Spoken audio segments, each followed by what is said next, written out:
अस्सलाम वालेकुम and welcome to my channel. आज हम करेंगे chapter number 4 ledger posting and trial balance, जिसका आज हम करेंगे क्वेश्चन नंबर 1। इससे रिलेटेड एक्सप्लेनेशन मैं आपको 2 वीडियोस में दे चुकी हूँ, लास्ट 2 वीडियोस में। अगर आपको देखना हो तो आप वहाँ से देख लीजिएगा, उससे आपको समझने में मज़ीद आसानी हो जाएगी। ठीक है, अभी यहाँ पे आपको क्वेश्चन दिया हुआ है जनरल। ठीक है, पूरा जनरल आपको दिया हुआ है। इसमें सबसे पहले हम किसका अकाउंट प्रिपेयर करेंगे? कैश का करेंगे, क्योंकि सबसे ऊपर किसका दिया हुआ है? कैश का दिया हुआ है। ठीक है, तो आप क्या लिखोगे? कैश लिखोगे। टी अकाउंट्स आप यहाँ पे ड्रॉ करोगे, जिस तरह स्पेसिफाई मैंने आपको बनाना बताया था, एक्सप्लेन कर चुकी हूँ मैं आपको लास्ट वीडियो में। कैश का अकाउंट आपने टाइटल दिया, डेबिट साइड आपने कॉर्नर पर लिखा, लेफ्ट कॉर्नर पे और राइट कॉर्नर पे आपने क्रेडिट लिखा। इसी तरीके से आपने date, particulars, post reference, amount लिखी और डबल लाइन बीच में थोड़ी सी डार्क करोगे आप। फिर डेट, पर्टिकुलर्स, पोस्ट रेफरेंस और अमाउंट आप इस तरफ भी बनाओगे। जो इस तरह डेबिट साइड पे बनाओगे उसी तरह बिल्कुल क्रेडिट साइड पे भी आप इसी तरह बनाओगे। ठीक है, अब आप क्या देखोगे? देखो, आप यहाँ पे ऊपर देखो, कैश आपको डेबिट साइड पे दिख रहा है 50,000 से, तो आपने 50,000 1 जुलाई को यहाँ पे लिखा। 1 जुलाई को आप देखें यहाँ पे कैपिटल आपका लिखा हुआ है। ठीक है, आपको नज़र आ रहा है 50,000।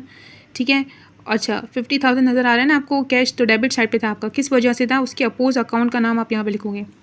कैश यहाँ पे देखें डेबिट साइड पे है 50,000। ठीक है, आपने डेबिट साइड पे डाला, यहाँ पे आपने डेबिट साइड पे डाला है ना इसको, 50,000 को। ये देखें, आप डेबिट साइड पे डाला है आपने 50,000, लेकिन यहाँ पे ऊपर किसके अपोज दिया हुआ था? कैपिटल के अपोज दिया हुआ था ना। इसके अपोज अकाउंट का नाम क्या है? कैपिटल है, तो आप यहाँ पे नाम खाली मेंशन कर दोगे, कैपिटल लिख दोगे। ठीक है, तो आपकी ट्रांजैक्शन पूरी कंप्लीट हो जाएगी। अब यहाँ पर देखें, आप दूसरा कहाँ पर है? कैश यहाँ पे डेबिट साइड पे है, एक यहाँ पर है और एक यहाँ पे।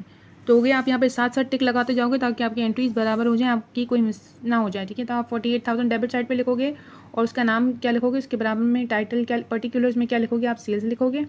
और यहाँ पर आप कैश डेबिट साइड पे लिखोगे 5,500 और उसके जो है अपोज अकाउंट का नाम क्या लिखोगे? पर्टिकुलर्स में क्या लिखोगे? Account receivable. इस तरह से, इस तरह देखिए, ये डेबिट सारे कैश के बैलेंस आ गए और जो उसके अपोज अकाउंट थे उनके नाम यहाँ पर मेंशन कर दिए और डेट भी यहाँ पर मेंशन कर दी। अब यहाँ पे टोटल कर लिया यहाँ पर। अब आपने क्रेडिट साइड चेक करनी है कि कैश क्रेडिट में कहाँ पर है। एक यहाँ पर है, ठीक है, सेकंड में है 35,000 से, यहाँ पर आप टिक लगा दोगे। ठीक है, और कहाँ पर है? और आपको लास्ट में मिल रहा है यहाँ पर। ठीक है, 5,000। ठीक है, 2 जगह पर है। ठीक है, तो आपने 38,000 लिखा और यहाँ पे 5,000 लिख दिया। ठीक है, इसके अपोज अकाउंट कौन सा था? 35 में जब क्रेडिट हो रहा था कैश, तो उसके अपोज अकाउंट का नाम क्या था? परचेजेस, तो आपने यहाँ पे परचेज लिख दिया।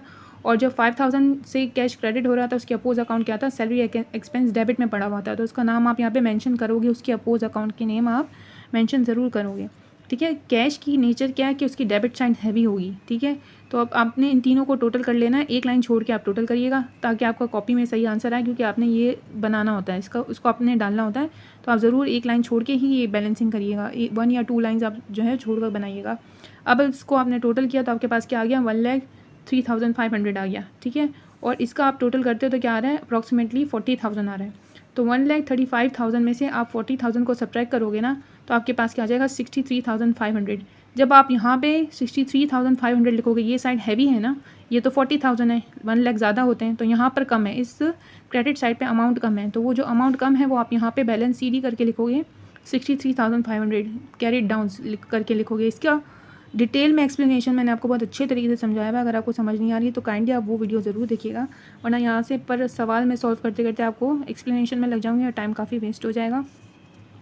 अब मैंने आपको बताया था जहाँ बैलेंस कैरीड डाउन होगा उसके अपोजिट साइड पे आप बैलेंस ब्रॉट डाउन लेके जाओगे और नए मंथ की फर्स्ट डेट को लेके जाओगे। यहाँ पे एंडिंग मंथ चल रहा है, जुलाई 31 यानी last day of the month चल रहा है, तो जो इसका नेक्स्ट मंथ होगा उसकी पहली तारीख से आप डेट डालोगे और यहाँ पे बैलेंस BD लिखोगे और इसी अमाउंट से आप BD करोगे। ठीक है, और ये वाला अमाउंट आपका ट्रायल बैलेंस में जाएगा। जब आप ट्रायल बैलेंस बनाओगे, ट्रायल बैलेंस का भी फॉर्मेट मैं आपको बता चुकी हूँ, तो उसमें ये वाला अमाउंट हम लिखेंगे। और यहाँ पे BD कहाँ पर है? डेबिट साइड पे दिख रहा है ना हमको, तो हम ट्रायल बैलेंस में इसको उठा के कहाँ लिखेंगे? डेबिट साइड पे लिखेंगे। ठीक है, आगे मैं आपको एंडिंग में बताऊंगी कि किस तरह हो रहा है। आज मैं आपको सिर्फ 2 अकाउंट एक्सप्लेन करूँगी, फिर मैं आपको आगे कंटिन्यू इसकी नेक्स्ट वीडियो हम बाद में करेंगे। अब यहाँ पे आप देखो कैपिटल हो रहा है ना, कैपिटल आपका कहाँ हो रहा है? एक और टाइटल ऑफ अकाउंट है, तो इसका T अकाउंट आप अलग से बनाओगे। T अकाउंट आपने बनाया, ऊपर आपने कैपिटल का आपने यहाँ पे टाइटल दे दिया कैपिटल अकाउंट। ठीक है, अब यहाँ पे कैपिटल आपका किस में हो रहा है? क्रेडिट साइड पे जा रहा है ना, क्रेडिट साइड पे आ रहा है अमाउंटेड टू ₹50,000। किस वजह से आ रहा है? इसके अपोज अकाउंट क्या था? कैश, तो आपने कैश यहाँ पे लिखा, जुलाई 1, 2004 को हो रहा है। इसमें कोई और एंट्री जनरल में आपको कैपिटल से रिलेटेड नहीं है, तो आप इसको यहीं पे ख़त्म करोगे, डबल लाइन्स करोगे, 50,000 लिख दोगे। अच्छा, अब ये 50,000 है तो ये तो खाली पड़ा हुआ होगा ना, तो यहाँ पर आप क्या करोगे, बैलेंस कैरिड डाउन लेके जाओगे, 50,000 लिखोगे और मंथ की एंडिंग डेट लिखोगे। ठीक है, जब बैलेंस कैरिड डाउन यहाँ हो रहा है तो उसके अपोजिट मैंने आपको बोला था बैलेंस ब्रॉट डाउन यहाँ जाएगा।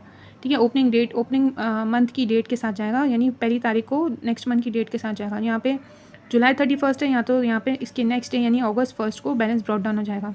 ठीक है, यहाँ पे क्या फ़र्क है, यहाँ पे बैलेंस बीडी आपका कहाँ आ रहा है, कैश अकाउंट का डेबिट साइड पे आ रहा है, और कैपिटल अकाउंट का बीडी कहाँ जा रहा है, क्रेडिट साइड पे आ रहा है। इसी तरीके से आप सारे करोगे तो आपको अच्छे से आ जाएगा।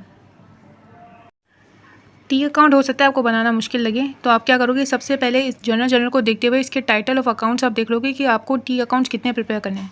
ठीक है, तो मैंने यहाँ पे देखिए आपके लिए लिख के रखा हुआ है। तो हमारे को कितने प्रिपेयर करने हैं, कैश का बनेगा एक टी अकाउंट, एक कैपिटल का बनेगा जर्नल के अकॉर्डिंग, एक परचेज़ का बनेगा, सेल्स का, अकाउंट पेबल का, अकाउंट रिसीवेबल का, परचेज रिटर्न का, सैलरीज एक्सपेंस का, और सेल्स रिटर्न एंड अलाउंसेस का। जिस तरह मैंने अभी आपको बताया कैश का और कैपिटल का अकाउंट, इसी तरह परचेज अकाउंट का बनाओगे, सेल्स अकाउंट बनाओगे, अकाउंट पेबल का बनाओगे, अकाउंट रिसीवेबल का बनाओगे, सेल्स रिटर्न एंड अकाउंट बनाओगे, परचेज रिटर्न अकाउंट बनाओगे, और सैलरीज एक्सपेंस अकाउंट बनाओगे। ठीक है, इसी तरीके से आप बना लीजिएगा, और अगर आपको कोई चीज़ समझ नहीं आती तो आप मुझे कमेंट बॉक्स में कमेंट कर सकते हैं। ठीक है, फिर इन सब की जब आप बीडी बन जाएंगे, अब मैं हल्का सा आपको बता देती हूँ ताकि वीडियो लंबी नहीं हो जाए। इसका BD purchase account debit side पे हैवी होता है, तो बीडी आपका इस तरफ आएगा। सेल्स अकाउंट आपका रेवेन्यू टाइप अकाउंट होता है, वैसे ही उसकी क्रेडिट साइड हैवी होती है, तो बीडी आपका यहीं पर आपको मिलेगा। अकाउंट पेबल भी क्रेडिट आइटम है। ठीक है, क्रेडिट होता है जब इंक्रीज़ होता है लायबिलिटी, आपको पता है, तो ये साइड हैवी में होता है अकाउंट पेबल, तो इसीलिए बीडी इसका यहाँ जाएगा। Account receivable asset type of account है, तो उसका डेबिट साइड हैवी होता है, तो बीडी यहाँ जाएगा। सेल्स रिटर्न एंड अकाउंट जो है वो क्या होगा, और बीडी इसका डेबिट साइड पे हैवी होता है हमेशा। ठीक है, इनिशियली वो भी हैवी साइड, जो यूजुअली जो है वो हैवी साइड उसका डेबिट साइड होगा। Purchase return and account allowances का कहाँ होगा, अकाउंट बीडी जो है उसका क्रेडिट साइड पे होगा, हैवी होता है ना, तो यहीं पे जाता है। जब आप करोगे तो आपको आएगा। सेल्स एक्सपेंस अकाउंट जो है आपका कहाँ होगा, एक्सपेंस अकाउंट है, तो ये डेबिट नेचर ऑफ अकाउंट है, तो इसका बीडी आपको कहाँ मिलेगा, डेबिट साइड पे मिलेगा एंडिंग में। ठीक है, बिल्कुल इसी तरीके से आपने बनाना है। यहाँ पर आखिर में आप देखें ट्रायल बैलेंस दिया हुआ है। ट्रायल बैलेंस में आपको पहले सारे एसेट्स के टाइटल ऑफ अकाउंट्स उठाने हैं, जैसे कि कैश, अकाउंट रिसीवेबल, इन दोनों के आप बीडी देखोगे तो आपको डेबिट साइड पे नज़र आ रहे होंगे, तो आपने डेबिट साइड पे दोनों के लिख दिए। ठीक है, अकाउंट पेबल फिर आप कैपिटल लोगे, और सेल्स इसी तरीके से आप यही सीक्वेंस रखोगे। मैंने आपको लास्ट एक्सप्लेनेशन अपनी वीडियो में दिया था जब मैं एक्सप्लेन कर रही थी इस चैप्टर के बारे में, तो आपको सारा एक्सप्लेनेशन मैंने दिया था। तो सबके बीडी आप देखते जाओगे। अब इनकी लायबिलिटीज़ आप चेक करोगे तो आपको नज़र आएगी वहाँ पे अकाउंट पेबल जिसका आपने बनाया था, तो आप 5000 लिखोगे, और कोई है नहीं तो आप छोड़ दोगे। फिर प्रोप्राइटरशिप में कैपिटल होता है, तो वो भी बीडी इसका आपको क्रेडिट साइड पे मिलेगा। रेवेन्यू का भी आपको बीडी क्रेडिट साइड पे मिलेगा। सेल्स रिटर्न, यहाँ पर एंडिंग में बीडी में थोड़ी गड़बड़ हो गई थी। ठीक है, इस परचेज रिटर्न में और सेल्स रिटर्न में, तो आप देख लीजिएगा। परचेज रिटर्न का बीडी मैंने आपको पीछे बताया कि क्रेडिट साइड पे होगा 1000 से, और यहाँ पे सेल्स रिटर्न का बीडी आपको 1200 मिलेगा डेबिट साइड पे। ठीक है, यहाँ पे एरर था, मैंने करेक्ट कर दिया। फिर आप टोटल करोगे तो सेम आ जाएगा, बस टाइटल हेड्स ऑफ अकाउंट्स यानी नेम ऑफ अकाउंट में थोड़ी यहाँ पे मिस्टेक हो गई थी। एक्सपेंस का आपको डेबिट साइड पे मिलेगा, यहाँ पे थोड़ा सा एरर है, ठीक है, आप देख लीजिएगा। और जब आप इनका टोटल करोगे तो सेम आएगा। होप आपको कुछ इससे समझ आया होगा। अगर आपको वीडियो अच्छी लगती है तो गानी लाइक करिए, शेयर करें, सब्सक्राइब करना मत भूलिएगा। ओके, अल्लाह हाफ़िज़।